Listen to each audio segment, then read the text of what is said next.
High বন্ধুরা, তোজো মাম্মামের পেজে নতুন একটি ব্লগ নিয়ে চলে এসেছি। আজ আমি সয়াবিন আলুর একটি রেসিপি বানিয়ে দেখাবো। রেসিপিটি শুরু করা যাক। প্রথমে একটি পাত্রের মধ্যে সয়াবিন নিয়ে নিয়েছি। সয়াবিন গুলো দেখতেই পাচ্ছ কি বড় বড়। পরিমাণ মতন একটু জল দিয়ে দিলাম, দিয়ে গ্যাসের ওপর রেখেছি 5 মিনিট মতন গরম করে নেব। গরম হয়ে এসেছে, গ্যাসটা বন্ধ করে দিলাম ঠান্ডা করার জন্য।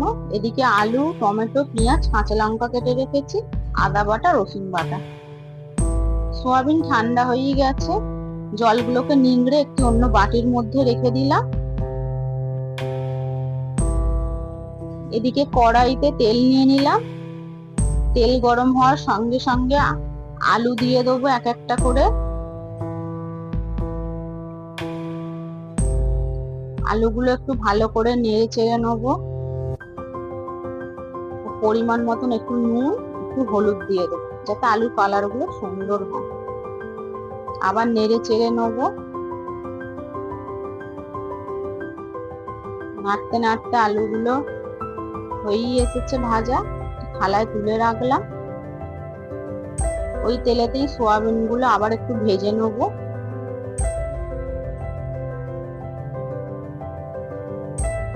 সোয়াবিনেতেও একটু নুন, একটু হলুদ দিয়ে দিলাম, ভালো করে নেড়ে নিলাম।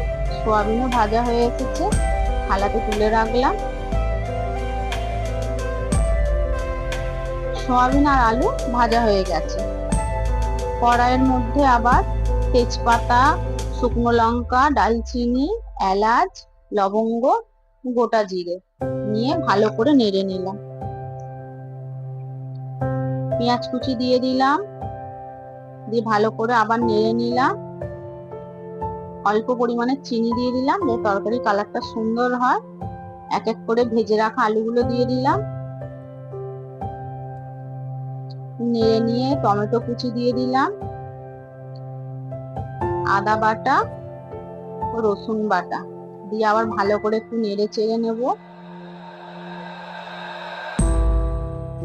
এক এক করে মশলাগুলো দেবো এবার। নুন, হলুদ, জিরে গুঁড়ো, ধনে গুঁড়ো দিয়ে আবার ভালো করে নেড়ে নেব। অল্প পরিমাণের একটু জল দিয়ে দেবো।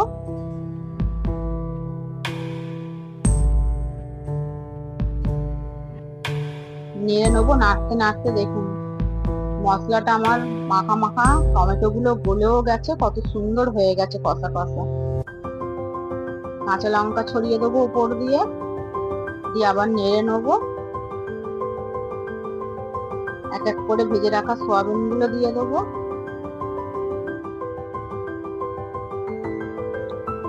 নেড়ে নিয়ে অল্প পরিমাণে জল দিয়ে দিলাম। ভালো করে নেড়ে চেড়ে চাপা দিয়ে দিলাম। 20 মিনিট পর এলাম, আলুটা সেদ্ধ হয়েছে নাকি দেখে নিলাম। সেদ্ধ হয়ে এসেছে, আর একটু হবে। আবার চাপা দিয়ে দিলাম।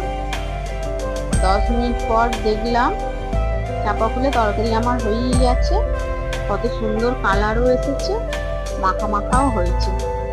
রেসিপিটি যদি তোমাদের ভালো লাগে একটু কমেন্ট করো, একটু লাইক করো, একটা শেয়ার করে দিও। এবার খাবারের পালা। কত সুন্দর সেদ্ধ হয়েছে। Tata, by.